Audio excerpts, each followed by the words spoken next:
வணக்கம். இன்றைய முக்கிய செய்திகள். தமிழகத்தில் புதிய ரேஷன் ஸ்மார்ட் கார்டுகள் வழங்கும் பணி ஜூன் மாதம் முதல் தொடங்க உள்ளதாக தகவல் வெளியாகியுள்ளது.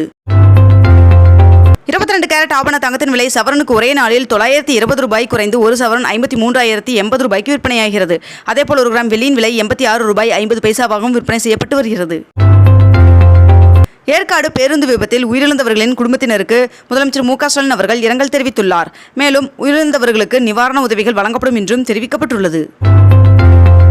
19 கிலோ எடை கொண்ட வணிக பயன்பாட்டு சிலிண்டரின் விலை 19 ரூபாய் குறைந்து ஒரு சிலிண்டரின் விலை 1911 ரூபாயாக விற்பனை செய்யப்பட்டு வருகிறது. அதே நேரம் வீட்டு உபயோக சிலிண்டரின் விலையில் எந்த ஒரு மாற்றமும் இல்லை. வருகின்ற மே 13ஆம் தேதி முதல் நாகை துறைமுகத்திலிருந்து மீண்டும் இலங்கை காங்கேசன் துறைமுகத்திற்கு கப்பல் போக்குவரத்து தொடங்க உள்ளதாக தெரிவிக்கப்பட்டுள்ளது. உதகையில் நேற்று 84.2 டிகிரி ஃபாரன்ஹீட் வெப்பம் பதிவாகியுள்ளது. முதல்வரின் மாநில இளைஞர் விருதிற்கு திருநெல்வேலி மாவட்டத்தில் மே 1ஆம் தேதியாகிய இன்று முதல் மே 15ஆம் தேதி வரை விண்ணப்பிக்கலாம் என்று அம்மாவட்ட ஆட்சியர் தெரிவித்துள்ளார். உழைக்கும் தொழிலாளர்கள் குடும்பங்கள் கல்வி பொருளாதார நிலைகளில் உயர்ந்து உன்னத நிலை பெற நெஞ்சார வாழ்த்துகிறேன் என்று முதலமைச்சர் மு.க.ஸ்டாலின் அவர்கள் மே தின வாழ்த்து தெரிவித்துள்ளார். தமிழகத்தில் திட்டமிட்டபடி 10 மற்றும் 12ஆம் வகுப்பு பொதுத் தேர்வு முடிவுகள் வெளியிடப்படும் என்று பள்ளிக் கல்வித்துறை அறிவித்துள்ளது. உதகையில் மலர் கண்காட்சி மே 10ஆம் தேதி தொடங்கி மே 20ஆம் தேதி வரை நடைபெற உள்ளதாகவும், குன்னூரில் 64வது பழ கண்காட்சி மே 24ஆம் தேதி தொடங்கி மே 26ஆம் தேதி வரை நடைபெற உள்ளதாகவும் தெரிவிக்கப்பட்டுள்ளது. பிராட்வே பேருந்து நிலையம் நவீன வசதிகளுடன் கட்டமைக்கப்பட உள்ள நிலையில் பிராட்வே பேருந்து நிலையமானது தற்காலிகமாக தீவுத்திடலுக்கு மாற்றம் செய்ய திட்டமிடப்பட்டுள்ளதாக தகவல் வெளியாகியுள்ளது. கோவிஷீல்டு தடுப்பூசியால் ரத்தம் உறைதல், இரத்த திட்டுகள் குறைவு ஆகிய பக்க விளைவுகள் ஏற்படலாம் என்று அந்த தடுப்பூசியை தயாரித்த நிறுவனம் இங்கிலாந்து நீதிமன்றத்தில் தெரிவித்துள்ளது.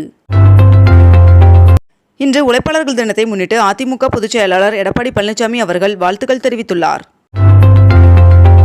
இன்று அரசு விடுமுறை தினம் என்பதால் சனிக்கிழமை அட்டவணைப்படி மெட்ரோ ரயில் இயக்கப்படும் என்று தெரிவிக்கப்பட்டுள்ளது.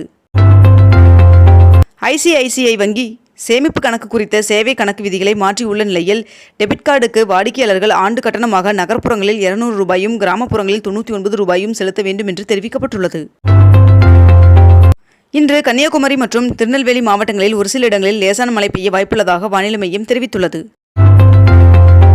சென்னை ஹைகோர்ட் மற்றும் மதுரை கிளை ஹைகோர்ட்களுக்கு இன்று முதல் வருகின்ற ஜூன் 2ஆம் தேதி வரை கோடை விடுமுறை அறிவிக்கப்பட்டுள்ளது. திருப்பதி ஏழுமலையான் சுவாமி கோவிலில் மே மாதம் பல்வேறு உற்சவங்கள் நடைபெற உள்ளதாக தெரிவிக்கப்பட்டுள்ளது. தமிழகத்திற்கு வெப்ப அலைக்கான மஞ்சள் எச்சரிக்கை மே 4ஆம் தேதி வரை இந்திய வானிலை ஆய்வு மையம் விடுத்துள்ளது.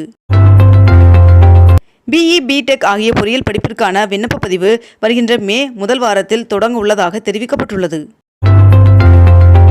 துபாய், ஓமனை தொடர்ந்து சவுதி அரேபியாவிலும் நேற்று கனமழை பெய்ததாக தெரிவிக்கப்பட்டுள்ளது. தமிழகத்திற்கு காவிரியில் மேலும் நீர் திறக்க முடியாது என்று கர்நாடக அரசு திட்டவட்டமாக தெரிவித்துள்ளது. தமிழ்நாடு அரசு எம்ஜிஆர் திரைப்பட மற்றும் தொலைக்காட்சி பயிற்சி நிறுவனத்தில் 2024-25ஆம் கல்வி ஆண்டிற்கான மாணவர் சேர்க்கை விண்ணப்பங்கள் வரவேற்கப்படுவதாக தமிழ்நாடு அரசு அறிவித்துள்ளது. தமிழ்நாட்டில் அதிகபட்சமாக கரூர் பரமத்தியில் 109 டிகிரி ஃபாரன்ஹீட் வெயில் பதிவாகியுள்ளது. T20 இந்திய அணியை அறிவித்தது BCCI. கோவை மக்களவைத் தேர்தல் முடிவை வெளியிட தடை கோரி தாக்கல் செய்யப்பட்ட மனுவை சென்னை உயர்நீதிமன்றம் தள்ளுபடி செய்துள்ளது. தேனியில் சித்திரை தேர் திருவிழாவை முன்னிட்டு வருகின்ற மே 10ஆம் தேதி உள்ளூர் விடுமுறை அறிவிக்கப்பட்டுள்ளது. இத்துடன் இன்றைய தலைப்புச் செய்திகள் நிறைவடைகின்றன. மேலும் இதுபோன்ற அண்மை தகவல்களை உடனுக்குடன் தெரிந்து கொள்ள அக்னிபூ சேனலை சப்ஸ்கிரைப் செய்து கொண்டு தொடர்ந்து இணைந்திருங்கள். நன்றி, வணக்கம்.